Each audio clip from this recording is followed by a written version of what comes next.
you've gathered enough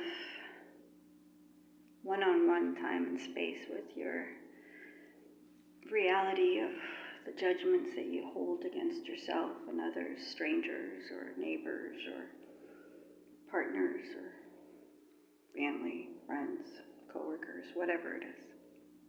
Heck, it could be your animals for all you know. You don't know until you start to look. So you've taken your notebook and you've started writing down whenever there's been judgment, whether it be for the world at large or within your own inner world. You've written it out. You've looked for the patterns.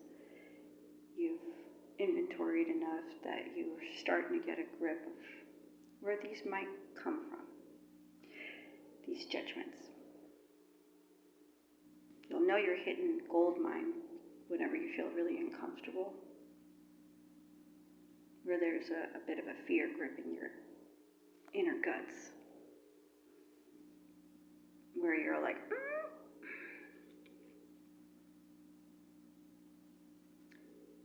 gone into prayer if you need to, or in silence, to allow other things to go from your hideaway spot, wherever your body has kept it, out into the open for you to bring it to your consciousness. If you haven't done that, you haven't prepared yourself to move forward.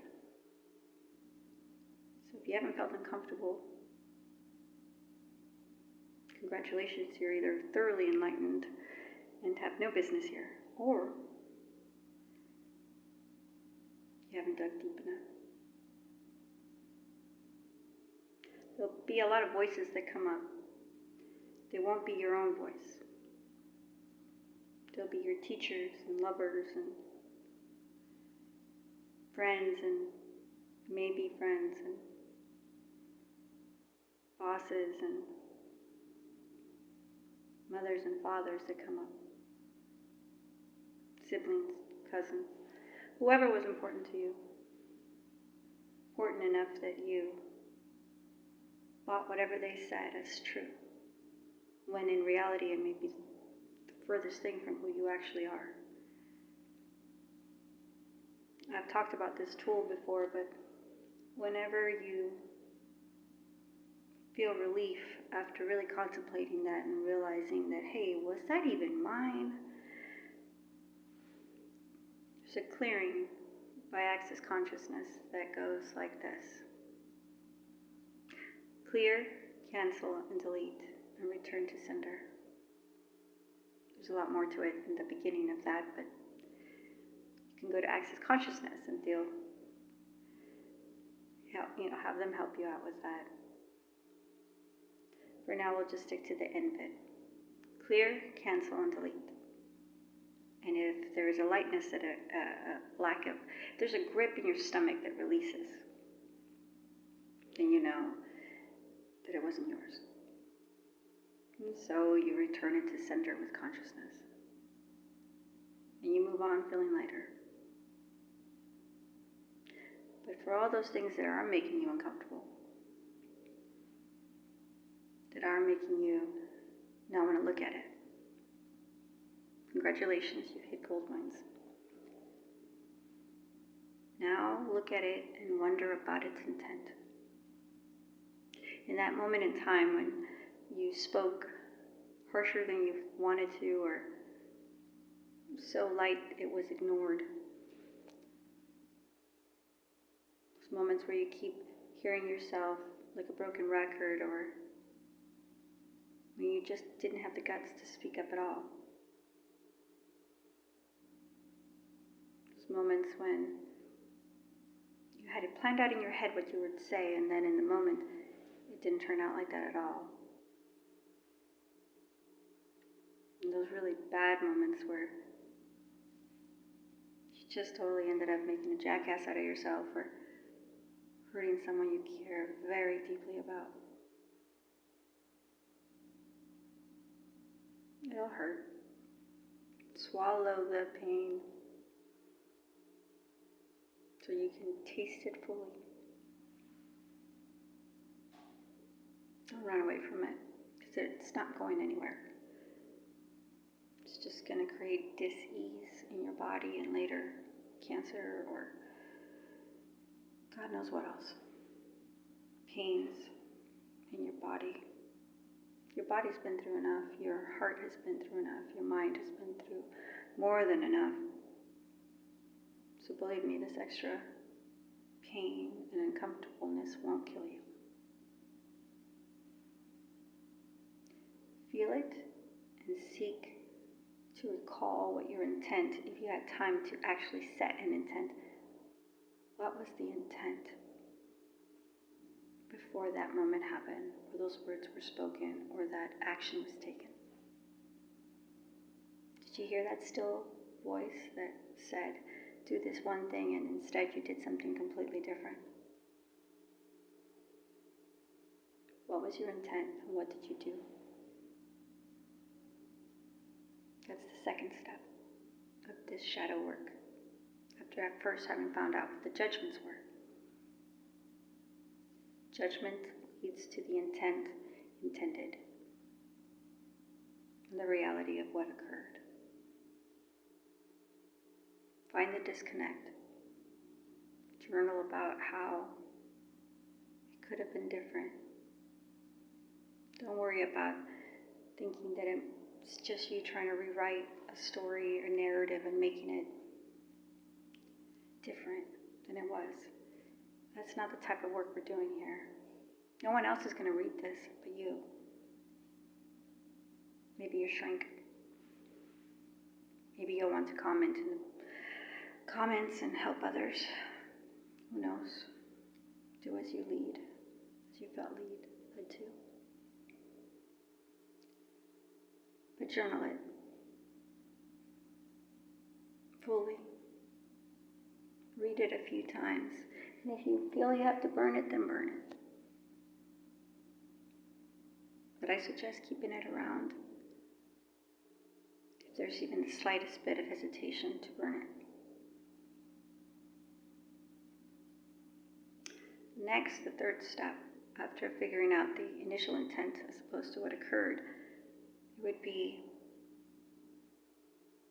how to treat it now that it's occurred. Now that you can see it. Now that the shadow work has brought it out into the light and you can see all the angles, you can walk around it and you can figure out other possibilities of what could have happened if you had been more grounded. Come from that place of love where you realize that the person in front of you, you've been in your own way, in a very self-unaware way, somewhere down the line, undoubtedly. It could have been a small, insignificant almost, occurrence where it was just a couple of words spoken out of a sentence in a whole conversation, and you self-corrected quickly after those 2 seconds, but it was still heard, impact was still made, and it still changed who you were to others in those possible 2 seconds. Do you want to dwell in that? No, but just become aware of it, that if just as simple as 2 seconds could have changed somebody's point of view of you, and accept it. Just accept it. Shadow work is not about calling people up at this early state and trying to explain yourself or apologize. Just receive it as an awareness of what occurred, or could have occurred. Because we can never get into anybody's head, really. But you're trying to give yourself a clue as to what could have occurred to change the dynamics and energy between a relationship, and that could be any sort of relationship like I was speaking of earlier, from coworkers to family, to friends, to strangers. It's about taking responsibility of your energy. That's what we're working on. After that, we'll continue on with the release.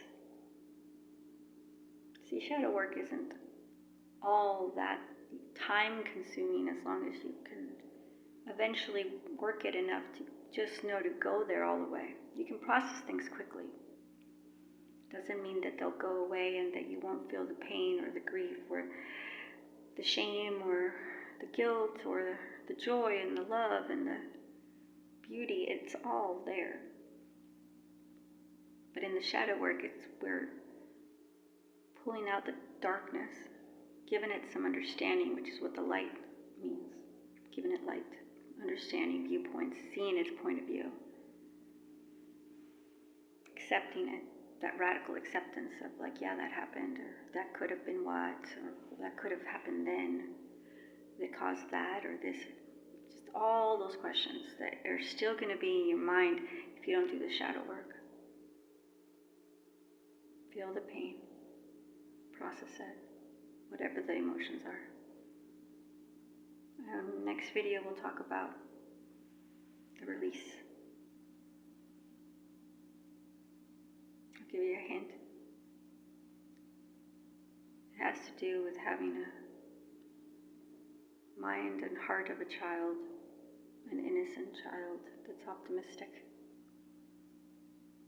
that's open to anyone, for all the bad things happen. As like a child. And God. That would be part of the release. Good night from a very quiet house in Los Algodones, Mexico.